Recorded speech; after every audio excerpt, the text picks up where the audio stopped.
धर्मतीर्थ आदि की महिमा, यमुना स्नान का महात्म्य, हेमकुंडल वैश्य और उसके पुत्रों की कथा एवं स्वर्ग तथा नरक में ले जाने वाले शुभाशुभ कर्मों का वर्णन। नारद जी कहते हैं, धर्म के ज्ञाता युधिष्ठिर कुरुक्षेत्र से तीर्थयात्री को परम प्राचीन धर्म तीर्थ में जाना चाहिए, जहां महाभाग धर्म ने उत्तम तपस्या की थी। धर्मशील मनुष्य एकाग्रचित हो वहां स्नान करके अपने 7 पीढ़ियों तक को पवित्र कर देता है।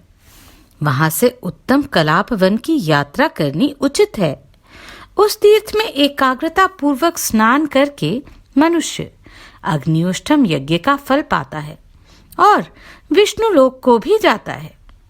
राजन, तत्पश्चात मानव सौगंधिक वन की यात्रा करें। उस वन में प्रवेश करके वह सब पापों से मुक्त हो जाता है।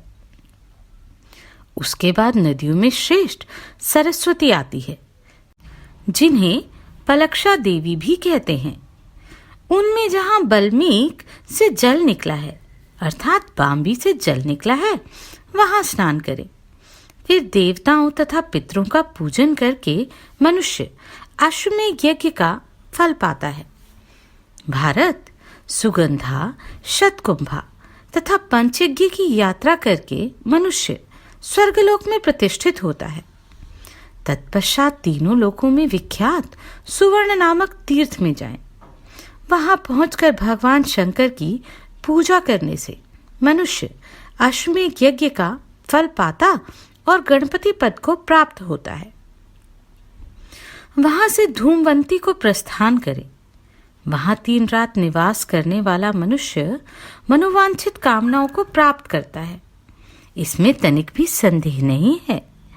देवी के दक्षिणार्ध भाग में रथाव्रत नामक स्थान है।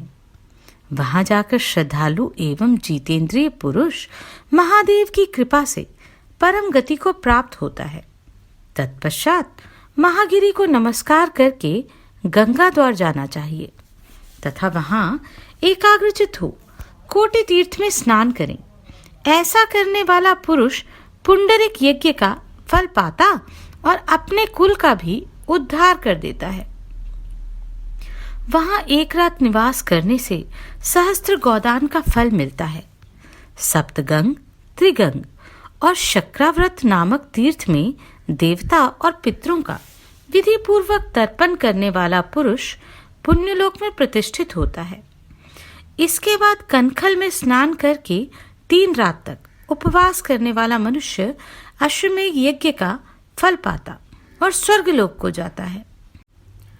वहां से ललितिका अर्थात ललिता में, जो राजा शांतनु का उत्तम तीर्थ है, जाना चाहिए।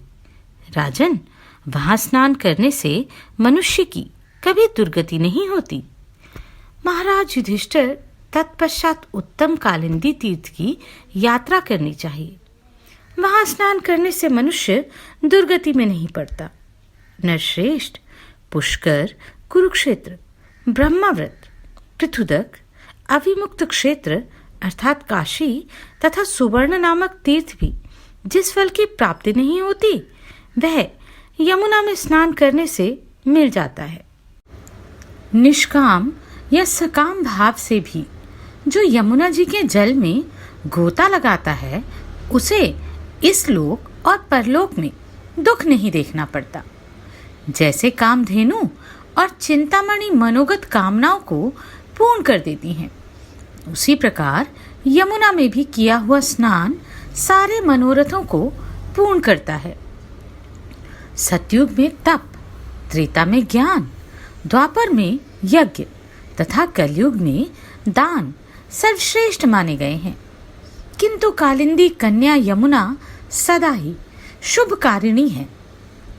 राजन, यमुना के जल में स्नान करना सभी वर्णों तथा समस्त आश्रमों के लिए धर्म है।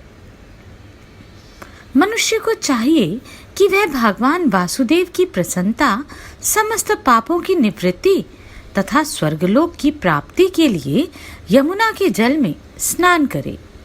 यदि यमुना स्नान का अवसर ना मिला तो सुंदर, सुपुष्ट, बलिष्ठ एवं नाशवान शरीर की रक्षा करने से क्या लाभ? विष्णु भक्ति से रहित ब्राह्मण, विद्वान पुरुषों से रहित श्राद्ध, ब्राह्मण भक्ति से शून्य क्षत्रिय, दुराचार से दूषित कुल, दंभयुक्त धर्म, क्रोधपूर्वक किया हुआ तप, दृढ़ता रहित ज्ञान, प्रमाद पूर्वक किया हुआ शास्त्र अध्ययन, पर पुरुष में आसक्ति रखने वाली नारी, मदयुक्त ब्रह्मचारी, बुझी हुई आग में किया हुआ हवन, कपटपूर्ण भक्ति, जीविका का साधन बनी हुई कन्या, अपने लिए बनाई हुई रसोई, शुद्ध सन्यासी का सादा हुआ योग, कृपण का धन, अभ्यासर रहित विद्या, विरोध पैदा करना वाला ज्ञान, जीविका के साधन बने हुए तीर्थ और व्रत, असत्य और चुगली से भरी हुई वाणी, 6 कानों में पहुंचा हुआ गुप्त मंत्र, चंचल चित्त से किया हुआ जप, अक्षत्रिय को दिया हुआ दान, नास्तिक मनुष्य तथा अश्रद्धा पूर्वक किया हुआ समस्त पारलौकिक कर्म, यह सब के सब जिस प्रकार नष्ट प्राय माने गए हैं, वैसे ही यमुना स्नान के बिना मनुष्य का जीवन भी नष्ट ही है। मन, वाणी और क्रिया द्वारा किए हुए आर्द्र, शुष्क, लघु और स्थूल सभी प्रकार के पापों को यमुना का स्नान दग्ध कर देता है। ठीक उसी तरह जैसे आग लकड़ी को जला डालती है। राजन, जैसे भगवान विष्णु की भक्ति सभी मनुष्यों का अधिकार है, उसी प्रकार यमुना देवी सदा सबके पापों का नाश करने वाली है। यमुना में किया हुआ स्नान ही सबसे बड़ा मंत्र, सबसे बड़ी तपस्या और सबसे बढ़कर प्रायश्चित है। यदि मथुरा की यमुना प्राप्त हो जाए तो वे मोक्ष देने वाली मानी गई है। अन्यत्र की यमुना पुण्यमयी तथा महापातकों का नाश करने वाली है, किंतु मथुरा में बहने वाली यमुना देवी विष्णु भक्ति प्रदान करती है। राजन, इस विषय में मैं तुमसे एक प्राचीन इतिहास का वर्णन करता हूँ। पूर्व काल के सतयुग की बात है। निषद नामक सुंदर नगर में एक वैश्य रहते थे। उनका नाम हेमकुंडल था। वे उत्तम कुल में उत्पन्न होने के कारण ही सत्यकर्म करने वाले थे। देवता, ब्राह्मण और अग्नि की पूजा करना उनका नित्य का नियम था। वे खेती और व्यापार का काम करते थे। पशुओं के पालन पोषण में तत्पर रहते थे। दूध, दही, मट्ठा, घास, लकड़ी, फल, मूल, लवण, अदरक, पीपल, धान्य, शाक, तेल, भांति भांति के वस्त्र, धातुओं के सामान और ईख के रस से बने हुए खाद्य पदार्थ अर्थात गुड़, खांड, शक्कर आदि इन्हीं सब वस्तुओं का सदा व्यापार किया करते थे। इस प्रकार नाना प्रकार के अन्य उपायों से वैश्य ने 8 करोड़ स्वर्ण मुद्राएं पैदा की। इस प्रकार व्यापार करते करते उनके कानों तक के बाल सफेद हो गए। तदनंतर उन्होंने अपने चित्त में संसार की क्षणभंगुरता का विचार करके उस धन के 6ठे भाग से धर्म का कार्य करना आरंभ किया। भगवान विष्णु का मंदिर तथा शिवालय बनवाए, पोखरा खुदवाया तथा बहुत सी बावलियां बनवाई। इतना ही नहीं, उन्होंने बरगद, पीपल, आम, जामुन और नीम आदि के जंगल लगवाए तथा सुंदर पुष्प वाटिका भी तैयार की। सूर्योदय से लेकर सूर्यास्त तक अन्न जल बांटने की उन्होंने व्यवस्था कर रखी थी। नगर के बाहर चारों ओर अत्यंत शोभामान पौंसले बनवा दिए थे। राजन, पुराणों में जो जो दान प्रसिद्ध हैं, वे सभी दान उन धर्मात्मा वैश्य ने दिए थे। वे सदा ही दान, देव पूजा तथा अतिथि सत्कार में लगे रहते थे। इस प्रकार धर्म कार्य में लगे हुए वैश्य के 2 पुत्र हुए। उनके नाम थे श्रीकुंडल और विकुंडल। उन दोनों के सिर पर घर का भार छोड़कर हेमकुंडल तपस्या करने के लिए वन में चले गए। वहां उन्होंने सर्वश्रेष्ठ देवता वरदायक भगवान गोविंद की आराधना में संलग्न हो तपस्या द्वारा अपने शरीर को क्षीण कर डाला तथा निरंतर श्री वासुदेव में मन लगाए रहने के कारण वे वैष्णो धाम को प्राप्त हुए, जहां जाकर मनुष्य को शोक नहीं करना पड़ता। तत्पश्चात उस वैश्य के दोनों पुत्र जब तरुण हुए तो उन्हें बड़ा अभिमान हो गया। वे धन के गर्व से उन्मत्त हो उठे, उनका आचरण बिगड़ गया, वे दुर्व्यसनों में आसक्त हो गए। धर्म कर्म की ओर उनकी दृष्टि नहीं जाती थी। वे माता की आज्ञा तथा वृद्ध पुरुषों का कहना नहीं मानते थे। दोनों ही दुरात्मा और कुमार्गगामी हो गए। वे अधर्म में ही लगे रहते थे। उन दुष्टों ने पराई स्त्रियों के साथ व्याभिचार आरंभ कर दिया। वे गाने बजाने में मस्त रहते और सैकड़ों वेश्याओं को साथ रखते थे। चिकनी चुपड़ी बातें बनाकर हाँ में हाँ मिलाने वाले चापलूस ही उनके संगी थे। उन्हें मद्य पीने का चस्का लग गया था।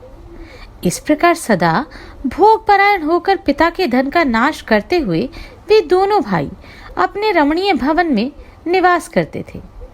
धन का दुरुपयोग करते हुए उन्होंने वैश्याओं, गुंडों, नटों, मल्लों, चारणों तथा बांदियों को अपना सारा धन लुटा दिया। ऊसर में डाले हुए बीज की भांति सारा धन उन्होंने अपात्रों को ही दिया, सपात्र को कभी धन नहीं दिया। ब्राह्मण के मुख में अन्न का होम नहीं किया तथा समस्त भूतों का भरण पोषण करने वाले सर्व पाप नाशक भगवान विष्णु की कभी पूजा नहीं की। इस प्रकार उन दोनों का धन थोड़े ही समय में समाप्त हो गया। इससे उन्हें बड़ा दुख हुआ। उनके घर में ऐसी कोई भी वस्तु नहीं बची जिससे वे अपना निर्वाह करते। द्रव्य के अभाव में समस्त स्वजनों, बांधवों, सेवकों तथा आश्रितों ने भी उन्हें त्याग दिया। उस नगर में उनकी बड़ी शोचनीय स्थिति हो गई। इसके बाद उन्होंने चोरी करना आरंभ किया। राजा तथा लोगों के भय से डरकर वे अपने नगर से निकल गए और वन में जाकर रहने लगे। अब वे सबको पीड़ा पहुंचाने लगे। इस प्रकार पापपूर्ण आहार से उनकी जीविका चलने लगी। तदनंतर एक दिन उनमें से एक तो पहाड़ पर गया और दूसरे ने वन में प्रवेश किया। राजन, उन दोनों में जो बड़ा था उसे सिंह ने मार डाला और छोटे को सांप ने डस लिया। उन दोनों महापापियों की एक ही दिन मृत्यु हुई। इसके बाद यमदूत उन्हें पाशों में बांधकर यमपुरी ले गए। वहां जाकर वे यमराज से बोले, धर्मराज, आपकी आज्ञा से हम इन दोनों मनुष्यों को ले आए हैं। अब आप प्रसन्न होकर अपने इन किंकरों को आज्ञा दीजिए, कौन सा कार्य करें। तब यमराज ने दूतों से कहा, वीरों, एक को तो दुस्सह पीड़ा देने वाले नरक में डाल दो और दूसरे को स्वर्गलोक में, जहां उत्तम उत्तम भोग सुलभ हैं, स्थान दो। यमराज की आज्ञा सुनकर शीघ्रता पूर्वक काम करने वाले दूतों ने वैश्य के ज्येष्ठ पुत्र को भयंकर रौरव नरक में डाल दिया। इसके बाद उनमें से किसी श्रेष्ठ दूत ने दूसरे पुत्र से मधुर वाणी में कहा, विकुंडल, तुम मेरे साथ आओ, मैं तुम्हें स्वर्ग में स्थान देता हूँ। तुम वहां अपने पुण्य कर्म द्वारा उपार्जित दिव्य भोगों का उपभोग करो। यह सुनकर विकुंडल के मन में बड़ा हर्ष हुआ। मार्ग में अत्यंत विस्मित होकर उसने दूत से पूछा, दूतवर, मैं आपसे अपने मन का एक संदेह पूछ रहा हूँ। हम दोनों भाइयों का एक ही कुल में जन्म हुआ, हमने कर्म भी एक सा ही किया तथा दुर्मृत्यु भी हमारी एक सी ही हुई। फिर क्या कारण है कि मेरे ही समान कर्म करने वाला मेरा बड़ा भाई नरक में डाला गया और मुझे स्वर्ग की प्राप्ति हुई? आप मेरे इस संशय का निवारण कीजिए। बाल्यकाल से ही मेरा मन पापों में लगा रहा, पुण्य कर्मों में कभी संलग्न नहीं हुआ। यदि आप मेरे किसी पुण्य को जानते हो तो कृपा बतलाइए। देवदूत ने कहा, वैश्यवर सुनो, हरिमित्र के पुत्र सौमित्र नामक ब्राह्मण वन में रहते थे। वे वेदों के पारगामी विद्वान थे। यमुना के दक्षिण किनारे उनका पवित्र आश्रम था। उस वन में रहते समय ब्राह्मण देवता के साथ तुम्हारी मित्रता हो गई थी। उन्हीं के संगम से तुमने कालिंदी के पवित्र जल में, जो सब पापों को हरने वाला और श्रेष्ठ है, 2 बार माघ स्नान किया है। एक माघ स्नान के पुण्य से तुम सब पापों से मुक्त हो गए और दूसरे के पुण्य से तुम्हें स्वर्ग की प्राप्ति हुई। इसी पुण्य के प्रभाव से तुम सदा स्वर्ग में रहकर आनंद का अनुभव करो। तुम्हारा भाई नरक में बड़ी भारी यातना भोगेगा। 80 पत्र वन के पत्तों से उसके सारे अंग छिद जाएंगे। मुग्धरों की मार से उसकी धज्जियां उड़ जाएंगी।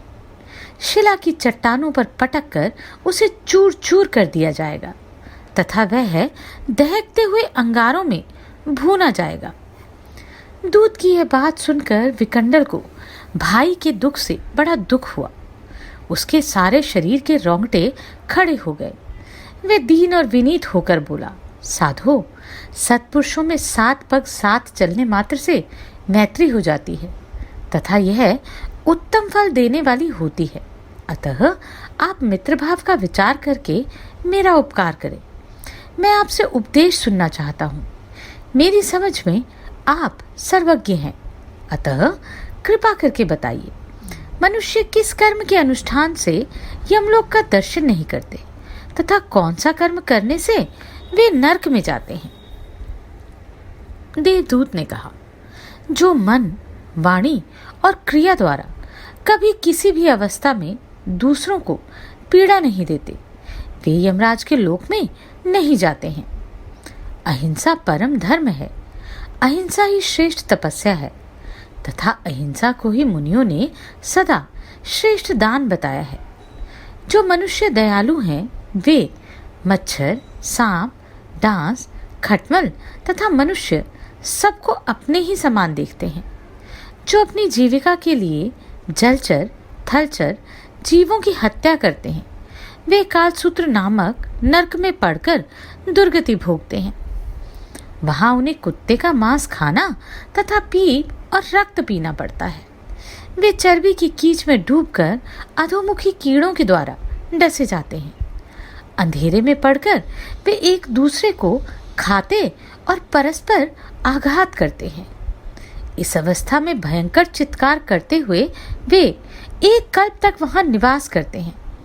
नरक से निकलने पर उन्हें दीर्घ काल तक स्थावर योनि में रहना पड़ता है। इसके बाद वे क्रूर प्राणी सैकड़ों बार त्रिग्योनि में जन्म लेते हैं और अंत में मनुष्य योनि के भीतर जन्म से अंधे, काने, कुबड़े, पंगु, दरिद्र तथा अंगहीन होकर उत्पन्न होते हैं। इसलिए जो दोनों लोकों में सुख पाना चाहता है, उस धर्मज्ञ पुरुष को चित है कि इस लोक और परलोक में मन, वाणी तथा क्रिया के द्वारा किसी भी जीव की हिंसा न करे। प्राणियों की हिंसा करने वाले लोग दोनों लोकों में कहीं भी सुख नहीं पाते।